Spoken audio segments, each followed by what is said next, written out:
नमस्ते भारत। आज नमस्ते भारत। भारत की बात में दूसरा एपिसोड है और इस एपिसोड में हम लोग एक महत्वपूर्ण सामाजिक विषय पे बात करेंगे। जी। समाज में जो डिप्रेशन और मानसिक तनाव का केस है, इस पे समाज कैसे मदद कर सकता है, इसमें हम लोग इस पे बात करेंगे। बिल्कुल, बहुत अच्छा मुद्दा है।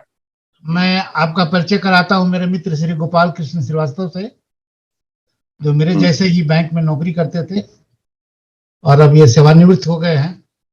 और सामाजिक मुद्दों पे इनकी अच्छी पकड़ है। सामाजिक मुद्दों, सारे विषयों पे अच्छी नजर रखते हैं और इनका अपना एक विचार है। और मैंने कहा था कि अपने एपिसोड्स में मैं वैसे लोगों को बुलाऊंगा कि जो किसी भी सामाजिक मुद्दे पे हमसे अच्छा सोचते हैं, हमसे अच्छा बोलते हैं। तो आज मेरा जो विषय है, मानसिक तनाव, मानसिक अवसाद और आत्महत्या करने की जो प्रवृत्ति लोगों में हो रही है और हर युवा में, हर आयु के लोगों में हो रही है। तो हम बिना देर किए हम अनुरोध करते हैं श्री गोपाल जी से, कृपया आप इस पे अपना विचार प्रकट करें। धन्यवाद मिस्टर प्रसाद, मुझे आमंत्रित करने के लिए अपने इस बहुत महत्वपूर्ण मुद्दे पे। आज समाज में जो स्थितियां हैं विषाद की और डिप्रेशन की, मानसिक तनाव की, वो बहुत उच्च स्तर पर पहुंच गई है। आज हमारे नवयुवक इससे बहुत ग्रसित हैं और रिसेंट जो एक डाटा भी हमको पढ़ने को मिला था, औसतन हर साल 40,000 लोग अमेरिका में सुसाइड करते हैं, only because they are depressed, they are tensed, they are having mental agonies. But what is the reason? कुछ रिसर्च इस पे नहीं हो रहा, कुछ शोध नहीं हो रहा। डॉक्टर अपनी दवा लिखते हैं, दवा खिलाते हैं, बस यही इलाज चल रहा। इसका साइकोलॉजिकल ट्रीटमेंट होना चाहिए। इसका अपब्रिंगिंग्स जो बच्चों का है उस पे इम्प्रूवमेंट लाना चाहिए। जो माहौल है आसपास उनके, उस पे सुधार होनी चाहिए, उनकी सोच बदलनी चाहिए। इसीलिए मेंटल एगोनी को लोग डॉक्टर इलनेस ट्रीट कर रहे हैं, लेकिन मैं नहीं मानता कि ये इलनेस है या कोई डिजीज है। ये किसी हर वर्ग के लोग, हर एज ग्रुप के लोग इससे ग्रसित हैं।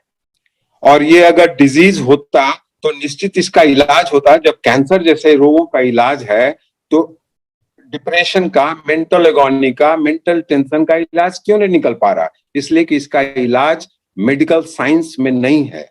इसका इलाज समझिए बिल्कुल पर्सनल लेवल पे, individual case to case study करके ही इलाज किया जा सकता है। मेरे समझ से यही इसका मेन कारण है और इसीलिए लोग आत्महत्या, डिप्रेस्ड हो जाते हैं, सैडनेस हो जाते हैं, एक्सेप्टेंस उनका कम है, लैक ऑफ एक्सेप्टेबिलिटी है जो चेंज हो रहा है उससे, फेलियर्स को बर्दाश्त नहीं कर पा रहे हैं। ये सब छोटी छोटी कारण है, लेकिन इशू बड़ा बन जा रहा है जिससे उनसे मानसिक तनाव इतना गंभीर हो जा रहा है कि लोग आत्महत्या करने तक पे तुल जा रहे हैं। धन्यवाद गोपाल जी, आपने बहुत बेबाक तरीके से अपनी बात कही और मुझे लगता है कि मैंने प्रथम अतिथि का जो चुनाव किया वो सही किया है। और मैं इस विषय पे जब एपिसोड बनाने की सोच रहा था तो मैंने भी कुछ अध्ययन किया। जी। आज तक जितने केसेस रिपोर्टेड हैं हिंदुस्तान में 5.43% आदमी डिप्रेशन से शिकार है। बिल्कुल सही। 5.43 ये डाटा कहता है। जो अपना इलाज किसी डॉक्टर के पास या किसी साइकोलॉजिस्ट के पास जाके कराते हैं, उससे बहुत ज्यादा संख्या होगी वैसे लोगों की जो लोग अपना इलाज किसी से नहीं कराते हैं। बिल्कुल। एक उदाहरण मैं दूंगा आप लोगों को। आप लोगों ने पूना में एक एनजीओ काम करता है जी, उसके बारे में मैंने किसी टीवी डिबेट में मैंने सुना था, टीवी इंटरव्यू देखा था। तो उनका स्लोगन है कि tell me your story and I will give you 10 rupees. Tell me your story, I will give you 10 rupees. 10 rupees. ये पूना का एक इंजीनियर था बाय प्रोफेशन। बहुत यूनिक स्लोगन है। बिल्कुल। तो रीचा अनिरुद्ध का आप लोगों ने नाम सुना होगा। रीचा अनिरुद्ध एक टीवी एंकर है। हाँ हाँ हाँ, बिल्कुल। तो उसने उसका जी इंटरव्यू लिया, तो वो मैंने देखा था। तो वो जो लड़का है, राजा या राजन नाम था उस लड़के का, तो उसने अपना इलाज साइकोलॉजिस्ट से कराया और जी 15-16 सेशन करने के बाद उसको बहुत लाभ हुआ। तो उसके दिमाग में ये यूनिक आइडिया आया कि हम लोग इसको एनजीओ के रूप में बढ़ाएं। और उनका ये स्लोगन हुआ कि tell me your story and I will give you 10 rupees. शुरू में पूना के सड़कों पे जब वो खड़े होते थे, तो उसको हमेशा ये संशय रहता था कि लोग देख के हंसेंगे, क्या बोलेंगे। धीरे धीरे धीरे उससे लोग जुड़ते गए और आज के डेट में उसके एनजीओ में 500 वॉलंटियर्स हैं। वाह, उनके पास कम से कम मोर देन 100 सक्सेस स्टोरी है। उस इंटरव्यू में वेरी उस गुड। लड़के ने बताया कि एक लड़की जो 14th फ्लोर के बालकनी पे खड़ी थी, लेकिन before jumping from that floor उसने एक फोन कॉल किया उसके वॉलंटियर्स को कि अच्छा। मैं ऐसा करने जा रही हूँ। और हम्म उस लड़की ने, जो उसकी वॉलंटियर थी वो भी लड़की थी, उसने कहा कि सिर्फ तुम 5 मिनट रुक जाओ, मैं तुम्हारे बगल हम्म वाले सोसाइटी में रहती हूँ, मुझसे एक बार मिल लो, and I want to give you a hug, I want to give you a hug. और वो दौड़ के गई और उस लड़की से बालकनी में मिली और उसने इसको इतना टाइट हग दिया कि इसको लगा कि इसका पसीना हम्म छूट जाएगा। और उसके बाद 15 मिनट तक वो खूब रोती रही और फिर उसने आत्महत्या करने का विचार त्याग दिया। और आज एक वो लड़की किसी आईटी कंपनी में मैनेजर के पोस्ट पे है, वो भी इंजीनियर थी। मेरा विषय दूसरा सॉरी था। टू हाँ, बोलिए सॉरी टू बोलिए। इंटरवीन मिस्टर प्रसाद। देखिए, मैंने कहा ना आपको कि this is not an illness, बिल्कुल। इमोशनली ये ट्रीटमेंट एक इमोशनल ट्रीटमेंट हुआ। जिस जो एग्जाम्पल आपने अभी दिया, जिस लड़की का जो जंप करने जा रही थी, शी नीडेड ए गुड हग। हाँ हाँ, इमोशन, स्नेह, ये सब का लैकिंग है आज। परिवार में भी लैकिंग है, समाज में भी बिल्कुल है। बिल्कुल आपने मेरे विषय को पकड़ लिया। मैं जो कहना चाह रहा था कि आजकल जी, परिवार में दो सदस्यों के बीच में संवाद नहीं है। बिल्कुल नहीं है। ज्वाइंट फैमिली का सिस्टम खत्म हो गया। बिल्कुल आपको यदि बिल्कुल। बाप से झगड़ा हो गया या बाप से किसी बात पे नाराजगी हो गई, तो आप ये मान के चलते हैं कि माँ तुम पिताजी की तरफदारी करेगी, फिर आपसे बात करने वाला कोई नहीं है। और परिवार में कोई ऐसा आदमी नहीं है, क्योंकि आपके जो सिबलिंग्स होते हैं, जो चचेरे भाई ममेरे भाई होते हैं, उनसे आपकी दूरी इतनी हम्म, दूर हो गई है कि आप उनसे अपनी बात नहीं कहते हैं। दूसरा, कि इस विषय पे समाज का क्या योगदान है, समाज इसमें क्या हेल्प कर सकता है। सबसे समाज पहले का योगदान हाँ, जी। सबसे पहले तो परिवार को इसमें क्या करना चाहिए, क्या लक्षण है और क्या उसका उपाय है, और समाज का क्या हो। आप इस पे 2 मिनट हमको बताइए क्या करना चाहिए। देखिए, आज क्या है कि हम लोग कह रहे हैं कि बहुत विकास हो रहा है, लेकिन भीड़ बढ़ रही है और लोग इंडिविजुअल अकेले होते जा रहे हैं। बिल्कुल हम बिल्कुल। परिवार में 5 आदमी भी अगर हैं, तो हम 5 अलग अलग यूनिट हैं। हाँ कंबाइन यूनिट का ट्रीटमेंट हो नहीं रहा। हाँ, वो बहुत हम लोग पहले हुआ करता था। हम लोग अपने फादर और ग्रैंडफादर के टाइम में देखें, जब हम लोग खाने के, उस समय तो डाइनिंग टेबल पे भी नहीं खाते थे लोग, जमीन पे हाँ, हम बैठ लोग के बैठ के खाते थे। खाते थे, सब लोग इकट्ठे खाते थे। और हाँ हम लोग उसमें गॉसिप होती थी, तरह तरह की हाँ, चर्चाएं होती थी, परिवार से संबंधित जो विषय है, जो समस्याएं हैं, उस पर भी चर्चा होती थी। और आज ये नहीं है। बिल्कुल आज नहीं। सब लोग के पास बोलने को बहुत कुछ है, लेकिन सब अपने मन में रखे हुए, हाँ, बोलते नहीं है। उसको कहते हैं ना, एक्सप्लोर नहीं कर पा रहे हैं, एक्सपोज नहीं करते हैं अपने को एक दूसरे के सामने। नहीं नहीं नहीं, हम हमको बोलते नहीं, हम अपने बच्चे आज अपने पापा से नहीं बोल पा रहे हैं, पापा अपने बच्चे से नहीं बोलते हैं, मम्मी बच्चे से नहीं बोलती है खुल के। ओपननेस खत्म हो गया। नहीं नहीं, और एक दिस इज समस्या वन है ऑफ ना। The reason. जी। हाँ, बोलिए बोलिए। नहीं नहीं, नहीं, एक समस्या क्या है ओपननेस ना, जब तक। जी। एक समस्या क्या है कि यदि एक टेबल पे खा भी रहे हैं ना, यदि कोई ऐसा परिवार है कि एक समय में मान लीजिए डिनर हो या लंच हो या मॉर्निंग का ब्रेकफास्ट हो, यदि एक साथ खा भी रहे हैं लोग, तो सब कोई अपने अपने मोबाइल में बिजी है। बिजी है। नहीं तो देखिए, क्या है मैं बता रहा डिजिटल दुनिया आने जी, इसमें एक और बात है कि आप जो बोले कि बोल नहीं पा रहे हैं, सामने वाले को ये भी भय लगता है कि हम जो बोलेंगे उसको कौन सुनेगा, मेरे घर में भी कौन सुनेगा। दूसरा, तो मैंने आपको बताया ना, मैंने आपको कहा ना कि एक्सेसिबिलिटी नहीं है, सर्कमस्टांसेस, जो सर्कमस्टांस, हम लोग दुखित क्यों हो जाते हैं, हम लोग मेंटल एगोनी में क्यों हैं, क्या है कि जो हो रहा है वो हमारे अनुसार नहीं हो रहा, ये इसीलिए जो लोग बिहेव कर रहे हैं वो मेरे हिसाब से बिहेव नहीं कर रहे हैं, इसीलिए हम डिप्रेस्ड हो रहे हैं। ऐसा नहीं होना चाहिए, बिल्कुल नहीं होना चाहिए। एक्सेप्टेबिलिटी, सर्कमस्टांसेस को एक्सेप्ट कीजिए, what is happening will happen. या तो आप फिर क्रिएटर पे बिलीव नहीं कर रहे हैं या फिर अपने पेरेंट्स पे नहीं बिलीव कर रहे हैं। और एक बात है कि बोलने का सिस्टम ही खत्म हो गया, सिस्टम ही खत्म हो गया कि मान लीजिए दो आदमी जा रहे हैं, तो हमको याद है हम अपने दोस्तों से घंटों बात करते रहते थे, घंटों बात करते, उसमें सारी दुनिया की बात होती थी, घर के लोगों की शिकायत भी करते थे, पिताजी तो हमेशा हमको पीटते रहते हैं, है ना, भाई मेरा हमको कभी भी नया किताब नहीं देता है खरीद के।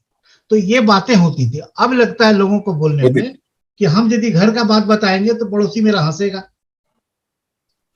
और घर में भी डांट पड़ेगी कि तुम घर का बात बाहर क्यों बोलते हो। तो यहीं से शुरू होता है अंदर रखने की आदत। तो समाज अंदर रखने, इसमें तरीका क्या है? और एक बात और है ना कि हम लोग ज्यादा चिंता करते हैं, आज का युवा भी चिंता करता है कि लोग क्या कहेंगे, जमाना क्या कहेगा। तो अगर ऐसी सोच रहेगी तो आप ग्रसित रहेंगे, आप अपने आप घूंट पीते रहेंगे। आप जब तक कन्वर्सेशन नहीं कीजिएगा आपका प्रॉब्लम सॉल्व नहीं होगा। बोलिए, आप बोलना कम्युनिकेशन बहुत जरूरी है आज। बिल्कुल सही। वो जो हम आपको एनजीओ का उदाहरण दिए, वो क्या बोलता है कि आप अपनी कहानी हमको बताइए। उसके बाद जब उनसे लड़के मिलते थे, लड़कियां मिलती थी, तो लोग उसे सवाल पूछते थे कि हम आपका स्टोरी क्यों बताएं। बिल्कुल सही बात। आप इसको फिर पब्लिक में कर दीजिएगा, मेरी जगह हंसाई होगी। तो ये एश्योरेंस वो देता था, वो दिलासा देता था कि आप हमसे जो दिलाई बात करिएगा, हम किसी तीसरे से शेयर नहीं करेंगे। और जब बात खत्म होता था, फिर जो लड़का होता था जो डिप्रेस्ड होता था, वो बोलता था कि सर हमको एक और 10 मिनट का आपके साथ मीटिंग चाहिए, आप कब टाइम दीजिएगा। तो बोलता था भाई ठीक है, हम भी नौकरी करते हैं, इस समय मेरे घर पे आ जाओ या मेरे एनजीओ के ऑफिस में आ जाओ, वहां हम लोग बात करेंगे। और इस तरह का जब 5-6 पेशेंट हो जाता था उसके पास, तो उन लोग को शॉर्ट ट्रिप में कहीं लेके जाता था और उन लोग वहां पर जाके पूरे ग्रुप के साथ वो लोग मिक्स कर जाता था।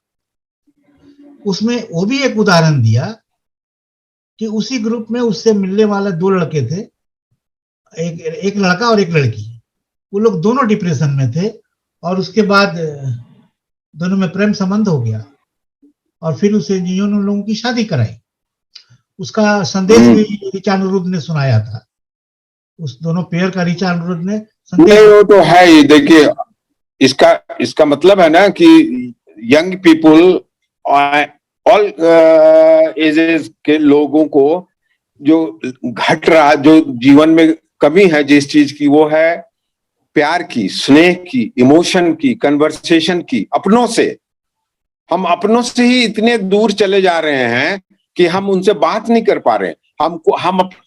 आप याद कीजिए कब अपने बच्चे को कस के हक किए हैं। बिल्कुल सही। कब अपने घर में अपने बच्चे के बर्थडे में खुल के नाचे हैं। हाँ। आज आप अपने किसी दोस्त से पूछिए कि पिछली बार तुम अपने घर में कब ठहाका लगा के हंसे थे। सब हम लोग भूल गए। बिल्कुल ये सब हम लोग भूल गए हैं। और यही अवसाद का प्रसाद साहब मैं आपको बता रहा हूं, अवसाद का सबसे बड़ा कारण यही है, this is not a disease, let us accept it. बच्चों को ये सिखाइए कि जो सर्कमस्टांसेज है उसको एक्सेप्ट करना सीखो, उससे लड़ना सीखो, उससे मुकरो मत। निराशा मत लाओ। जो हो रहा तुम्हारे इच्छा अनुसार नहीं हो रहा, इसलिए तुम निराश हो जा रहे हो। तुम परीक्षा में अच्छे नंबर नहीं लाए हो, इसलिए तुम निराश हो जा रहे हो। ये गलत है। ये सीख देनी चाहिए बच्चों को। आज परिवार का बहुत बड़ा रोल है, और परिवार से ही समाज में फिर बढ़ेगा नहीं है। तो और एक बात है ना कि इस एपिसोड के माध्यम से हम अभिभावकों को भी एक संदेश देना चाहेंगे कि नहीं, आपकी बहुत अच्छी पहल है। मैं तो बल्कि एक सुझाव दूंगा कि अगर पॉसिबल हो तो किसी अभिभावक को, किसी बच्चे के गार्जियन को या भी आप इनवाइट कर सकते हैं इस डिस्कशन में। नहीं, इस एपिसोड में खुल के बताएंगे। इस एपिसोड के अंत में हम एक संदेश देंगे कि जिनको यदि ज्वाइन करना है हमको, आप हमको, यदि आपके घर में कोई ऐसा बच्चा है, आपको या लगता है कोई पड़ोस में बच्चा है, तो हम इस चैनल के माध्यम से यदि इसकी कुछ सहायता कर सके तो ये अच्छा होगा हमारे लिए, और मेरा ये सफल होगा प्रयास। मैं दूसरी बात कर रहा था गोपाल जी, मैं कह रहा था कि अभिभावकों की तरफ से ये दोष क्या है कि सारे बच्चों का जो IQ लेवल है वो बराबर नहीं होता है। सारे गार्जियन के एक्सपेक्टेशन नहीं, अभी एक मिनट सर प्रसाद साहब, अभिभावकों के तरफ से जो दोष है मैं आपको बता रहा हूं, जो मैंने बहुत बार चर्चाओं में सुना है परिवार के लोगों में और दोस्तों के साथ। पेरेंट्स का एक्सपेक्टेशन जो है बच्चों से बहुत हाई हो गया आज, बहुत हाई हो गया। वही मेरा अगर बहुत हाई हो गया। अगर पड़ोस के बच्चे अगर IIT में compete कर जाते हैं और उसका बच्चा अगर नहीं कर पाता है तो वो अपने बच्चे से नाराज हो जाता है। इसका सबसे बढ़िया उदाहरण हमसे नाराज हो जाता है। तो ये सब कारण है जी। इसलिए पेरेंट्स बच्चों के साथ साथ, बोकारो में जब मेरी 5 साल पोस्टिंग थी और जिस दिन IIT का रिजल्ट निकलता था उस दिन औसतन 10 परिवार हॉस्पिटल में भर्ती होता था। बिल्कुल सही बात, शौक लगता था उनको। बिल्कुल। तो ये मेरा अनुभव किया हुआ है। दूसरी एक बात है कि बच्चों को भी संतोष करना सीखना होगा। बच्चों, हम तो बोले कि उनको एक्सेप्ट करना होगा। जो घटना घट रही है जीवन में उसको एक्सेप्ट कीजिए, उससे लड़िए, मेहनत कीजिए, पॉजिटिविटी लाइए अपने अंदर। उसके लिए बहुत सारा और भी उपाय है अदर देन मेडिकल ट्रीटमेंट। आप अपना मन लगाइए ऐसे चीजों में जिसमें यू फील प्लेजर, हैप्पीनेस। वैसे हॉबीज को डेवलप कीजिए। आज तो खेल कूद बंद है, फिजिकल खेल कूद तो वर्चुअली बंद है अब। बिल्कुल बिल्कुल बिल्कुल बिल्कुल। आप अपने शहर में पहले हम लोग जब पढ़ते थे स्कूल में तो लोग फुटबॉल खेलते थे, बैडमिंटन खेलते थे, क्रिकेट खेलते थे। आज शहर में प्ले ग्राउंड नहीं है। प्ले ग्राउंड नहीं है। बिल्कुल सही बात है। और एक बात है कि इसका बहुत सारे फैक्टर्स हैं कि इसका सुधार सबसे पहले परिवार से करना होगा। परिवार के परिवार से करना, चीजों को वापस लाना होगा। जो हम लोग के लोगों को है उनको बताइए कि भाई हम लोग परिवार में ऐसे जीते थे, और हम लोगों ने कभी सुना नहीं था कि किसी का रिश्तेदार और किसी का रिश्तेदार का बच्चा किसी ने आत्महत्या किया, दुर्घटना में डेथ होती, बिल्कुल सुसाइड से डेथ नहीं होता था। नंबर 2 कि समाज फिर पैसा मिले। आप अपने हैसियत के लोगों से ही मिले, कोई जरूरी नहीं है। आपके पड़ोस में यदि कोई आपका आदमी ऐसा रहता है जो आपसे कम हैसियत रखता है तो समाज के स्तर पर उसको बराबरी से देखें और मिले। हो सकता है उस आदमी के सहयोग से आपके बच्चे में सुधार हो।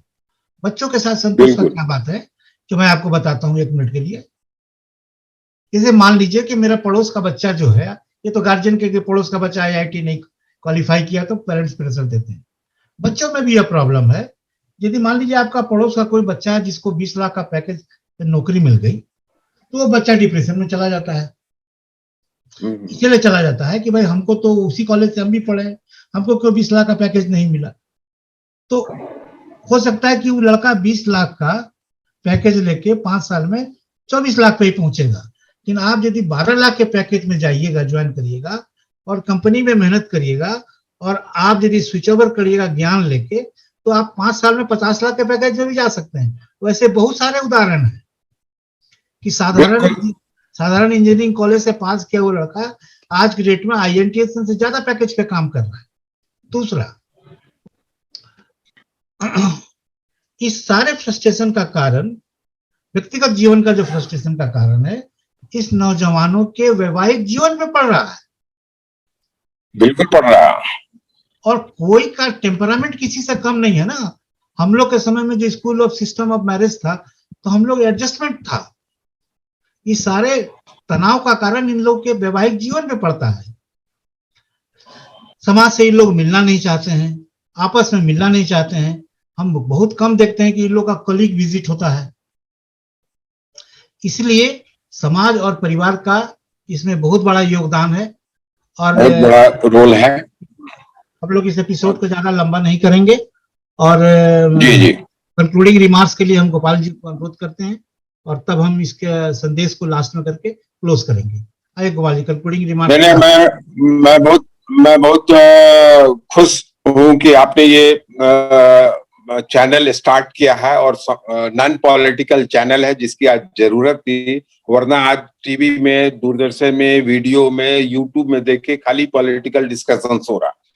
कोई भी सोशल इशू पे कोई डिस्कशन न कोई करना चाहता है, न कोई कर रहा है, जबकि इसकी जरूरत आज बहुत है। आज हमारे लोग अपने पथ से अलग हो रहे हैं, राइट डायरेक्शन में नहीं जा रहे हैं, सोच उनकी बदल गई है, हाई ईगो से सफर कर रहे हैं बच्चे। और मैं चाहता हूं कि आपके इस चैनल के थ्रू से फर्दर भी जो एपिसोड आएंगे, इससे लोगों को लाभ होगा, और कुछ अच्छे लोगों को और इनवाइट कीजिए। चर्चा बहुत रोचक भी होगी और लाभदायक भी होगी। और इसके लिए मैं आपको धन्यवाद देता हूं पुनः, मिस्टर प्रसाद। धन्यवाद मुझे आमंत्रित करने के लिए। एक बात और आपसे पूछना चाहेंगे, आज यदि आपका कोई सुझाव हो कि इसी विषय को हम लोग आगे बढ़ाएं या अगले एपिसोड में कोई नए विषय को चुने। नहीं, मेरा कहना है कि इस विषय पे एक एपिसोड और रखिए। एक और रखा जाए। हाँ, बिल्कुल। उसमें क्या होगा, आज तो हम लोग ये फर्स्ट एपिसोड था इस टॉपिक का। तो आज हम लोग बहुत कुछ इसमें समय अभाव के कारण नहीं डिस्कस कर पाए।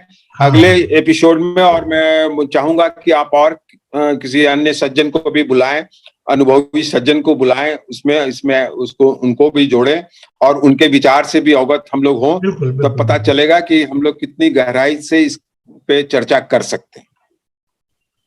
धन्यवाद गोपाल जी। तो धन्यवाद दोस्तों। धन्यवाद। आप लोगों ने इस चैनल को यदि नहीं सब्सक्राइब किया है तो कृपया इसे सब्सक्राइब करिए, लाइक बटन दबा दीजिए, शेयर करिए और बेल आइकन दबा दीजिए, ताकि आगे जो मेरे एपिसोड आएंगे उसकी आपको सूचना मिल जाएगी। धन्यवाद। नमस्ते भारत।